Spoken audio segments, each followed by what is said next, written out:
오늘 우리에게 주신 하나님의 말씀은 로마서 1장 2절에서 4절 말씀입니다. 우리 그렇게 길지 않으니까 다 같이 함께 읽겠습니다. 이 복음은 하나님이 선지자들을 통하여 그의 아들에 관하여 성경에 미리 약속하신 것이라. 그의 아들에 관하여 말하면 육신으로는 다윗의 혈통에서 나셨고 성결의 영으로는 죽은 자들 가운데서 부활하사 능력으로 하나님의 아들로 선포되셨으니 곧 우리 주 예수 그리스도시니라. 아멘. 하나님의 약속이라는 말씀 전해주시겠습니다.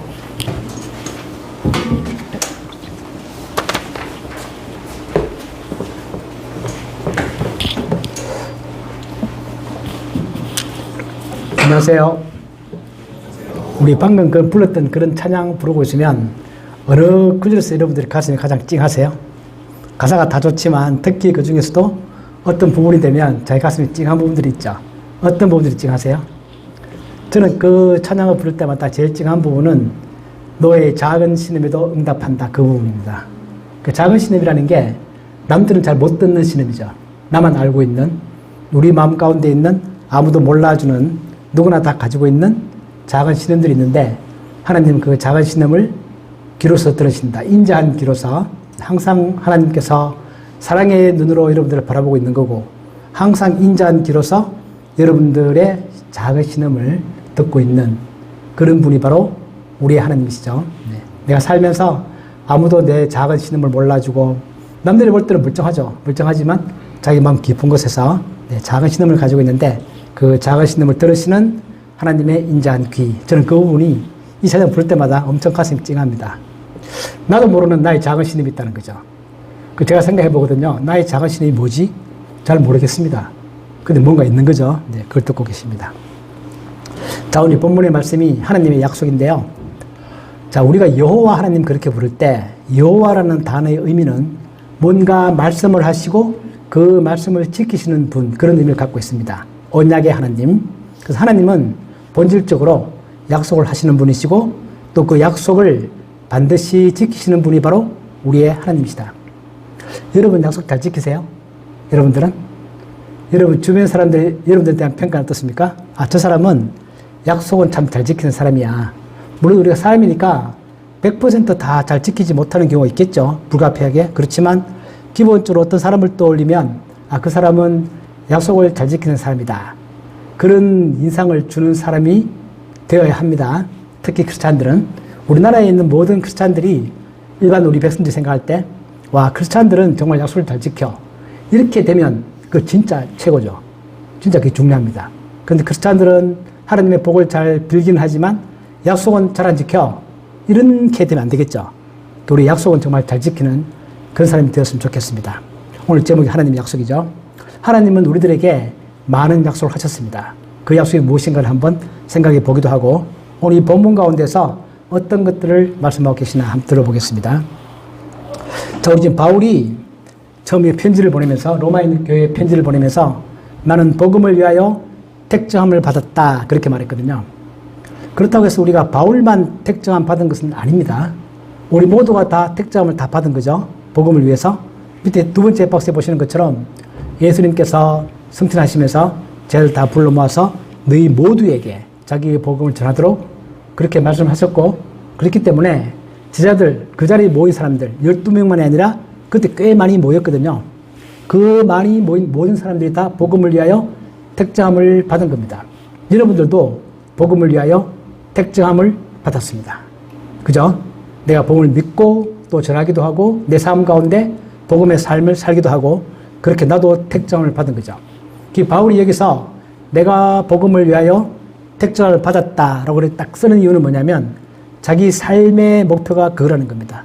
내 삶의 용도, 쉽게 말하면 우리 저번에 봤던 것처럼 택정함이라는 단어는 별도로 떼어놓는다. 그런 뜻이었죠.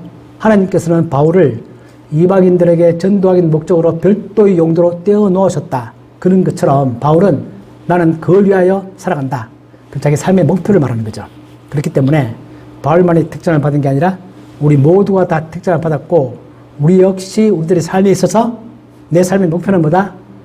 꼭 전도를 말하고 있는 게 아닙니다. 나는 하나님을 믿고 내가 그 말씀이 말하고 있는 그러한 삶을 살기로 그것이 나의 삶의 목표죠. 내가 일을 하는 것도, 돈을 버는 것도, 결혼하는 것도, 가정을 꾸리는 것도, 친구를 만나는 것도, 그 모든 삶의 바탕에는 내 삶의 목표는 명확합니다. 그게 바로 택장을 받았다. 그런 의미죠. 근데 바울이 이제 처음으로 이 복음을 소개하면서 올 1장 서두에서 탁 어떤 중요한 결론을 탁 말합니다. 이 부분은 신학적으로도 아주 중요한 부분이고 또 로마서 전체에서도 아주 중요한 부분입니다. 바울이 말을 하면서 복음이라는 것은 갑자기 하늘에서 뚝 떨어진 게 아니다. 내가 갑자기 만들어내서 전하는 게 아니다. 복음은 하나님께서 미리 약속하신 것이다 라는 뜻입니다. 이 로마서에서 미리라는 단어는 어떤 핵심적인 표현을 갖고 있습니다. 미리. 근데 우리가 보통 모든 약속은 다 미리미리 하는 거죠. 약속을 뒤에 하는 약속은 없죠.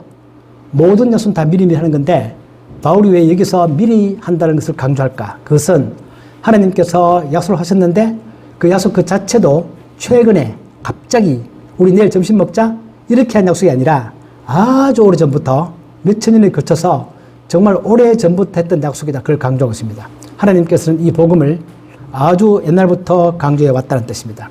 그래서 어떤 약속을 하신 거죠? 뭐에 대해서? 그의 아들에 관하여 어떤 방식으로 하나님께서 약속하신 것이고 또 구약의 선지자들을 통하여 약속하신 것이고 또 그 약속을 하나님은 말로만 하는 게 아니라 성경에 기록을 했습니다. 우리도 약속하고 난 다음에 말로 약속 많이 하죠. 근데 그 약속을 딱 글로 써서 내일 우리 점심 먹자. 글로 씁니까? 안 쓰죠. 말로 하는데 하나님은 자신의 모든 약속을 다 글로 썼다는 뜻입니다. 그 첫 번째 중요한 키워드가 하나님께서 약속하신 것입니다. 아까 제가 말했던 것처럼 여호와 하나님이라는 것은 원래 그 본질 자체가 약속하시고 그 약속을 지키시는 분이신데 오늘 바울도 그 얘기를 합니다. 하나님께서 약속하신 것이다. 그 누구도 아니라 하나님께서. 그렇게 말하면서 바울은 자기 마음속에서 구약의 여호와 하나님을 말하고 있습니다. 하나님은 아주 옛날부터 우리 유대인 모두가 알고 있는 구약의 여호와께서 미리 약속하신 것이다. 그렇게 말하면서 구약에 있는 여호와와 지금 내가 말하고 있는 복음이 별개가 아니다. 계속 약속되어 왔던 것들이다. 그렇게 말합니다. 하나님은 창세기 때부터 복음에 관하여 이미 말씀하고 계셨다라는 것이고 이걸 바울이 강조하는 이유는 뭐냐면 우리가 전번에 봤던 것처럼 바울은 바리새인입니다. 다시 말하면 바울은 율법 학자입니다. 율법에 관한 한 이스라엘 내에서 그 누구 못지않게 확실하게 잘 알고 있고 평생을 공부했고 그대로 지키려고 노력했던 사람입니다. 그 사람이 딱 볼 때 자기가 드디어 깨달았습니다. 내가 그동안 구약을 많이 읽고 완성하고 많이 생각했는데 그 모든 것들의 약속이 바로 예수 그리스도구나 라는 사실을 깨달았다는 뜻입니다. 없는 게 나온 게 아니라 깨달은 거죠. 어떻게 깨달았습니까? 바울이 깨달은 이유는 바울이 깨달은 것은 첫 번째 극적인 동기는 예수 그리스도를 만난 거죠. 만나면서 그가 뭔가 아주 큰 전환점이 주어졌고 또 우리 성경을 통하여 유추해보면 바울은 예수를 만나고 난 다음에 한 3년 정도 아주 성경을 묵상하는 그런 기간이 있었다고 보여집니다. 왜냐하면 우리 갈라디아서에 보면 바울이 자기가 회심하고 난 다음에 3년쯤 지나서 예루살렘에 가서 베드로를 만나거든요. 그런 기사들이 나오는데 그걸 통하여 보면 바울이 깨닫고 난 다음에 내가 예수님을 만났는데 부활한 예수를 내가 그렇게 싫어했던 예수를 만났는데 진짜 이 모든 것들이 과연 구약에 그대로 다 언급되어 있는 것인가? 정말인가? 라는 사실을 그는 한 3년 정도 열심히 성경을 연구하면서 그렇다라는 결론에 도달했다는 뜻입니다. 밑에 나와 있는 박스는 우리가 잘 알고 있는 원시복음이죠. 하나님께서 아담과 하와를 지으시고 사탄의 유혹에 빠져서 타락했을 때 하신 말씀이고 이것은 우리가 원시복음이라고 말하는 것처럼 최초의 하나님께서 복음을 말씀하신 그런 내용들입니다. 뱀과 여자가 원수가 되게 하고 여자의 후손이 이 여자의 후손은 복수가 아니고 딱 단수입니다. 딱 한 사람.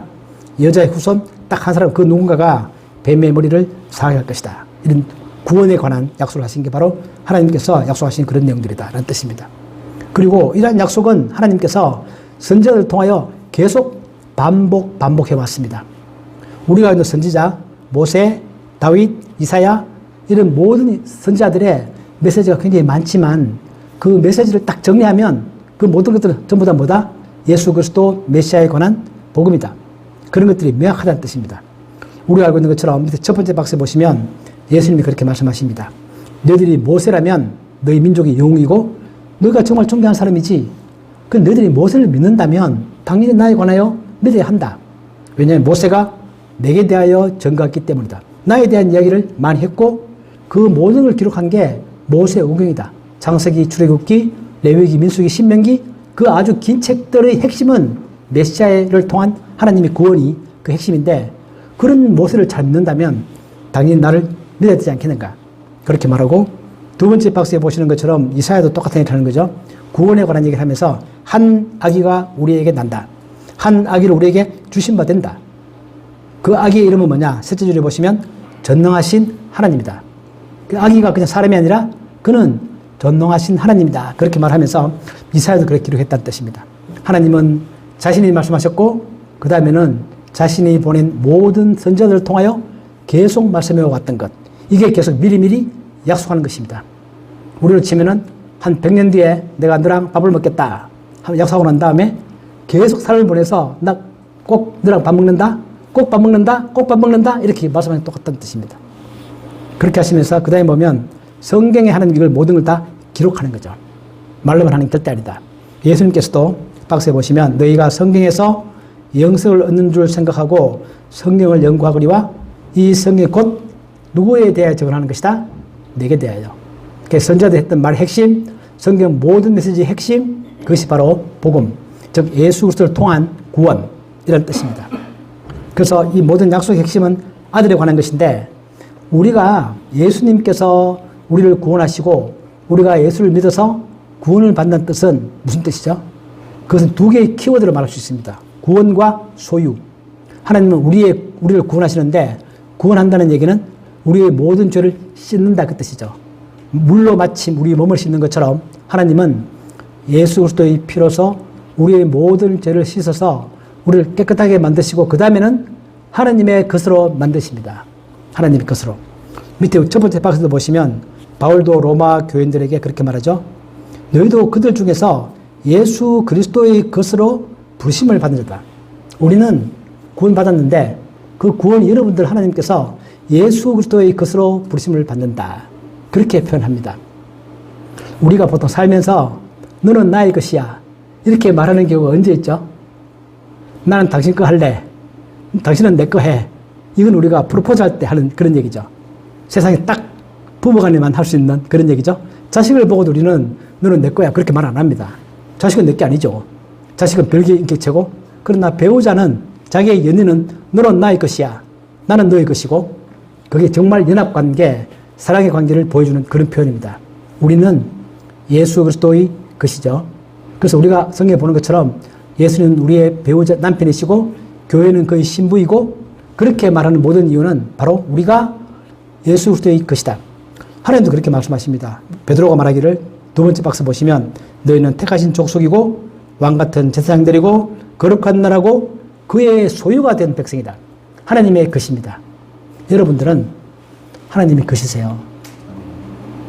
여러분들은 하나님의 것입니다. 하나님의 소유입니다. 하나님이 자기 자신의 소유를 대충 절대로 다루지 않죠. 나의 것이라는 얘기는 내가 그만큼 소중하게 다룰 것이고 인격적으로 대화할 것이고 너와 나는 같은 운명을 겪어갈 것이고 그런 뜻이죠. 우리가 프로포즈 할 때 나의 것이다. 그런 뜻입니다. 하나님께서 우리를 향하여 너희들은 나의 것이다. 그게 우리 구원의 의미입니다. 그래서 우리가 하나님의 것이 되기 위해서는 깨끗해져야 되겠죠. 하나님은 죄와 함께 있을 수 없기 때문에 그래서 우리를 구원한다. 죄로 십자가의 피로 우리를 씻는다. 그러니까 우리의 구원은 십자가의 피로서 우리가 용서받는 걸로 끝나는 게 아닙니다. 그거는 반드시 필요한 과정이고 그 뒤에 궁극적인 목적은 하나님의 것이 되는 것입니다. 하나님 것이다. 나는 하나님의 것이다. 이게 여러분 구속이고 싫으세요? 우리가 사랑하는 사람 만나면 나는 그 사람의 것이 되는 게 싫으세요? 정말 좋죠. 오히려 그 속에 진정한 자유가 있고 정말 모든 것들을 다 가진 것 같은 내가 너를 가지면 모든 걸 다 갖는 거죠. 그런 느낌을 있는 게 바로 이 소유라는 뜻입니다. 그래서 우리의 구원과 소유 그걸 지금 바울이 그런 약속을 하나님께서 언제부터 하셨다? 아주 옛날부터 미리미리 계속 해오는 바로 그런 약속이다 라는 뜻입니다. 자, 그러시면서 아들은 어떤 분이죠? 이제 아들에 관한 얘기를 합니다. 두 가지 면을 말합니다. 우리가 알고 있는 것처럼 육신으로는 그리고 성결의 영으로는 두 가지 측면을 말하면서 육신으로는 이라는 뜻은 인간 예수에 관한 얘기고 성결의 영으로는 얘기는 인간 예수가 아니라 신성, 하나님이신 예수에 관한 얘기를 합니다. 그래서 인간적으로는 그는 다윗의 혈통이다.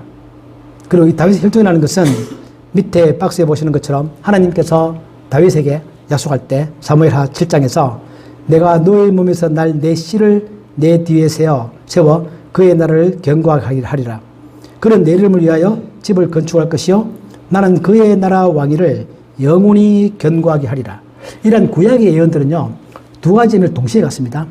현실적으로는 하나님께서 다윗에게 말씀하시면서 성전 세울 수 있는 솔로몬에 관한 얘기를 하고 있는 거죠. 솔로몬이 성전을 세울 것이다. 그런데 우리가 이 예언이 솔로몬에 관한 예언이기도 하지만 동시에 더 궁극적으로는 메시아에 관한 약속이다라고 보는 이유는 뭐냐면 제일 밑에 줄에 있는 것입니다.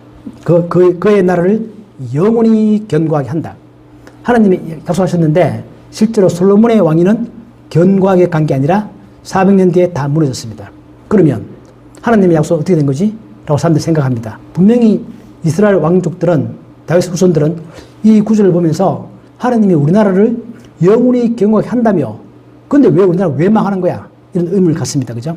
근데 하나님의 예언은 뭐냐면 그게 아니라 이 땅에서는 솔로몬이 성전을 세우겠지만 내가 진짜 그 나라를 영원히 세우겠다 하는 그 나라는 솔로몬의 나라가 아니라 다윗의 씨로서 태어나는 예수 그리스도 메시아의 나라, 하나님의 나라를 영원히 세운다. 그런 의미를 담고 있다는 뜻입니다. 그래서 여기서 우리가 예언의 원근법 그렇게 부르거든요. 가까운 거, 먼 거. 동시에 두 개를 다 표현합니다. 그래서 하나님은 다윗에게 너가 성전 세울 게 아니라 너의 씨, 너의 후손인 솔로몬이 성전을 세울 것이고 그러나 궁극적으로는 메시아가 성전이 아니라 정말 하나님의 나라를 확실하게 영원히 견고하게 만들어가는 그런 두 가지를 다 담고 있는 그런 의미를 담고 있습니다. 그리고 예수님은 우리가 알고 있는 것처럼 삼위일체 제2위 하나님이시고 동시에 그분에게는 두 개의 본성을 가지고 있는 거죠. 인성과 신성. 그러니까 우리가 이단들을 만나보면 이단들이 대부분 여기서 다 판가름이 나는 거죠. 첫 번째는 삼위일체를 부정하거나 성부, 성자, 성령 다 하나님이시다. 그걸 부정하거나 그래서 두 번째는 예수님의 신성을 인정한다면 예수님은 신성이지 진짜 인간은 아니다. 그렇게 부정하든가 또는 반대로 예수님을 인간이라고만 인정하고 신으로서 인정하지 않던가 여기서 다 걸리는 거죠. 그 우리가 참 이해하기 힘든 부분입니다. 삼위일체도 이해하기 힘들죠. 동시에 한 인간, 우리가 알고 있는 인간 예수 그런 인간만이 아니라 그 속에는 신성과 인성을 동시에 가지고 있는 이걸 우리가 두 개의 네이처라고 부릅니다. 투 네이처 영어로 그죠? 두 개의 본성을 가지고 있다. 이게 참 신기한 거죠. 예수님은 그런 존재십니다. 그걸 지금 바울이 여기서 본문에서 말하고 있는 겁니다. 그분은 육신으로는 다윗의 혈통이시고 성결의 영으로는 하나님의 아들이다. 그렇게 말하면서 하나님의 아들이라는 의미가 그냥 하나님의 뭐 후손 이런 뜻이 아니고 하나님과 똑같은 존재라는 뜻입니다. 사람의 아들은 사람이고 말의 아들은 말이고 개의 아들은 개고 그것처럼 하나님의 아들 그러면 하나님이다 그 뜻입니다. 그래서 이제 그렇게 말하죠. 아들을. 그 우리가 알고 있는 것처럼 그렇다면 바울이 그렇게 주장하지만 정말 예수 그리스도가 하나님이심을 우리가 어떻게 아느냐. 그래서 바울이 말하죠. 그분이 하나님이라는 사실은 부활을 통하여 증명되는 거다. 부활. 우리 이제 곧 부활절이 다가오죠. 캐런더 준비하시는데 부활은 정말 아무리 강조해도 지나치지 않을 만큼 엄청난 우리가 믿는 모든 믿음의 핵심에 바탕에 탁 자리 잡고 있습니다. 예수 그리스도께서 하나님이시다는 사실은 어떻게 하느냐. 그의 부활을 통하여. 그의 부활이 그것을 증명한다는 뜻입니다. 우리 본문에서 나와 있죠. 그죠? 성결의 영어로는 죽은 자들 가운데서 부활하사 능력으로 하나님의 아들로 선포되신다. 하나님의 아들로 선포되었다는 뜻은 그전에 하나님 아니었다가 갑자기 하나님 되셨다? 부활을 통하여? 그런 의미가 아니라 원래부터 하나님이셨는데 근데 그러한 하나님의 예언이 그 부활을 통하여 이루어졌다. 증명되어졌다. 그 뜻입니다. 선포됐다는 뜻은 내가 우리 아버지 아들로 선포된 것은 태어날 때부터 아버지 아들이었지만 어느 순간에 모르고 있다가 하나님의 아들이다. 우리 아버지 아들이다. 딱 선포되는 것과 똑같습니다. 원래 본질적으로 예수님은 하나님의 아들이셨는데 부활을 통하여 우리가 부정할 수 없는 증거를 가지고 하나님의 아들로 이루어진다. 증명된다. 그 뜻입니다. 여기서 이 본문에서 좀 어려운 구절이요. 능력으로라는 단어 뜻입니다. 능력으로. 이 능력으로가 뭘 말하는 거지? 이 두 가지 의미를 갖고 있는 거죠. 예수 그리스도를 부활시키신 하나님의 능력으로 또 그리고 예수 그리스도께서 부활 후에는 정말 하나님의 존재로서 능력 있는 메시아의 모습으로서 그런 의미에서 두 가지 의미를 다 갖고 있습니다. 그래서 핵심은 뭐냐면 이 부활이야말로 예수님께서 하나님이심을 그 누구도 부정할 수 없는 확실한 증거가 된다.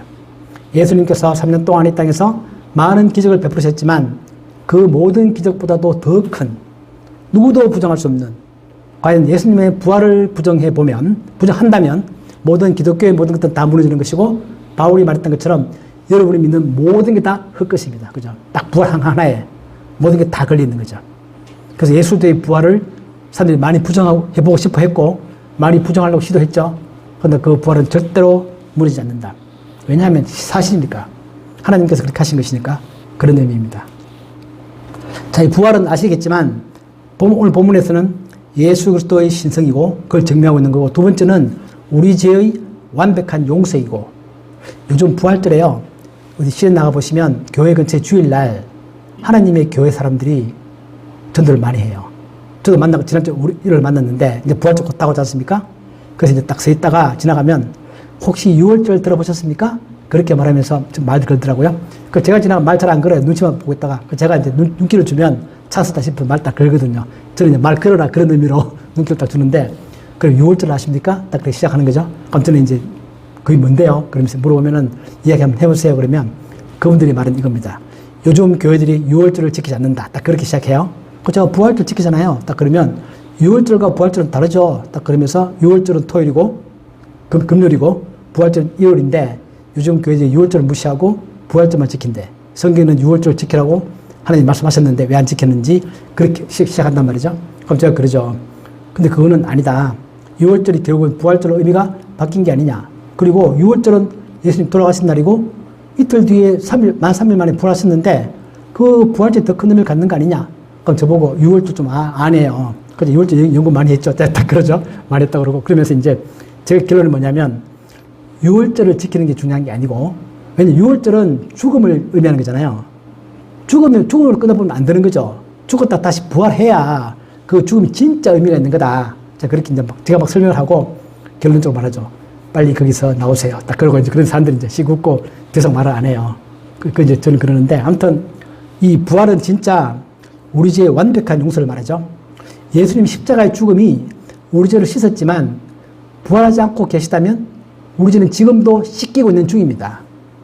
예수님 부활을 해야 죄 씻김이 끝났다는 뜻입니다. 그죠? 우리 감옥에 들어갔다가 출소해야 그 죄값을 다 치루은 것처럼 죽어졌다가 다시 부활을 해야 우리의 죄가 완벽히 씻기는 게 끝났다 그 뜻입니다.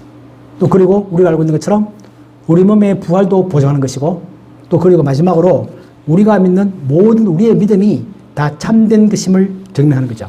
부활은 정말 큰 의미를 갖고 있습니다.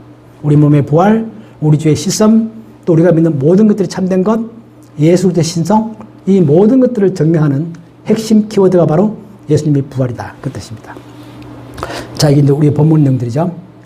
자, 여러분들은 하나님의 약속 믿으세요? 정말 믿으세요? 우리가 믿는다라는 것은 우리가 누구를 믿는다는 것은 그 사람의 말을 믿는 것이고 그 사람의 약속을 믿는 것입니다. 뭘 믿는 거죠? 그 사람의 존재를 믿는다는 걸 넘어서서 그 사람의 약속을 믿는 것입니다. 그게 우리가 믿는다는 뜻이죠. 나는 하나님을 믿는다, 예수를 믿는다라고 할 때는 존재는 당연한 것이고 그 다음에는 그분이 말씀하신 모든 약속을 내가 믿는다 그 뜻입니다. 그리고 믿음이라는 것은 반드시 그에 따른 자연스러운 행동이 나오게 되어 있습니다. 내가 내일 우리 친구랑 점심 먹기로 약속을 했습니다. 나는 그 친구가 약속을 지키고 반드시 나올 거라고 믿습니다. 그러면 나도 나갈 준비를 하죠. 내 시간을 비우고 나는 친구가 내일 반드시 약속에 나올 거야. 점심에. 나 그거 믿어. 나는 아무것도 안 해. 이건 말이 안 되죠. 그 행동이라는 것은 우리가 믿는다, 믿어서 순종한다는 얘기는 그 믿음에 대한 자연스러운 나 행동에 나타나는 그런 면들을 말한다는 거죠. 또 우리가 하나님 약속을 믿는다. 여러분 다 믿으시죠? 안 믿으시면 지금은 다 믿는다고 손 딱 드셔서 저는 못 믿겠습니다. 딱 그러셔도 됩니다. 가끔은 어떤 부분들은 내가 믿기기도 하고 어떤 부분들은 안 믿기기도 하니까 나 또 우리의 믿음이라는 것은 약속을 믿는 것이다. 그래서 하나님은 우리한테 여러분들한테 무엇을 약속하셨습니까? 내가 약속을 믿는다 그러면 내가 믿는 그 약속이 뭔지를 우리가 알아야 되겠죠? 그 제가 한번 생각나는 사람 쭉 적어봤는데 정말 많더라고요. 하나님은 우리의 모든 죄를 용서하기로 약속하셨죠. 그리고 하나님의 것으로 삼겠다고 우리 방금 봤던 것처럼 약속하셨죠. 하나님은 여러분들을 하나님의 것으로 삼겠다고 약속하셨습니다. 그리고 하나님께서 우리들에게 우리의 부활을 약속하셨습니다. 그리고 하나님과 함께 영원한 삶을 살도록 약속하셨습니다. 저희부터 성경을 다 써놨죠. 찾아보면 다 있습니다. 그리고 또 요걸 이제 우리가 앞으로 겪게 될 우리의 미래에 대한 어떻게 보면 나중의 삶이라도 볼 수 있는 그런 것에 대한 약속이라면 우리들의 현실 가운데서 하나님 정말 약속 많이 하시죠. 우리가 살아가면서 힘든 거 좋은 거 많이 있는데 그 모든 것들이 합력하여 반드시 선을 이룬다 라고 로마서에서 하나님은 약속을 하셨습니다. 또 그리고 항상 여러분 옆에 있겠다고 하나님은 약속을 하셨습니다. 그리고 우리가 하는 모든 수고가 결코 헛되지 않는다 라고 약속하셨습니다. 이건 하나님의 약속입니다. 진짜. 그래서 우리가 그 약속을 믿는다면 우리가 살아가면서 내가 이 땅에서의 삶만 끝난다 라고 생각하는 그런 삶을 살지 않을 것이고, 내가 아무리 힘들고 어려운 게 있어도 슬프겠죠. 감정도 슬프고 힘들겠지만 그것 때문에 절망하거나 망하거나 꺾이거나 하지 않습니다. 이 약속을 믿는다면. 그게 우리 자연스러운 삶의 태도라는 거죠. 그처럼 하나님은 이것만이 아니라 정말 성경을 보면 엄청나게 많은 것들을 약속하셨습니다. 우리가 오늘 그 약속을 생각하면서 바울이 말했던 것처럼 복음이 미리 약속하신 것처럼 우리들에게도 하나님은 복음만 약속한 게 아니라 제가 방금 말씀드렸던 이 모든 것들을 다 약속하시는 분이고, 하나님은 그 약속을 반드시 이룬다. 하나님은 정장소에 나오십니다. 약속했으니까. 내가 안 나갈 수 있죠. 내가 빵꾸 낼 수 있습니다. 나는 나기만 하면 그 약속은 이루어지는 것처럼 나의 응답을 포함해서 하나님은 아주 많은 것들을 우리들에게 약속하신 분이시다.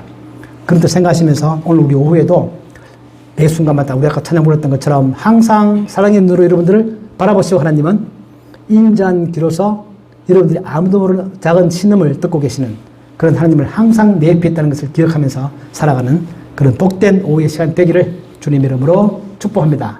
아멘. 아버지 하나님, 하나님께서 몇천 년 전부터 메시아에 대한 약속을 하시고 그 약속대로 또한 메시아를 보내셔서 우리를 하여금 구원시키시고 하나님의 것으로 삼으시겠다고 약속하신 그 약속을 이루셨습니다. 하나님, 우리가 살아가면서 매 순간순간마다 하나님의 언약, 하나님의 약속, 나를 하나님의 것으로 삼겠다는 그 약속을 기억하면서 어떤 힘든 현실 가운데서도 희망을 잃지 않고 용기를 잃지 않고 살아가는 복된 저희들이 되게 하여 주옵소서. 예수님의 이름으로 기도하옵나이다. 아멘.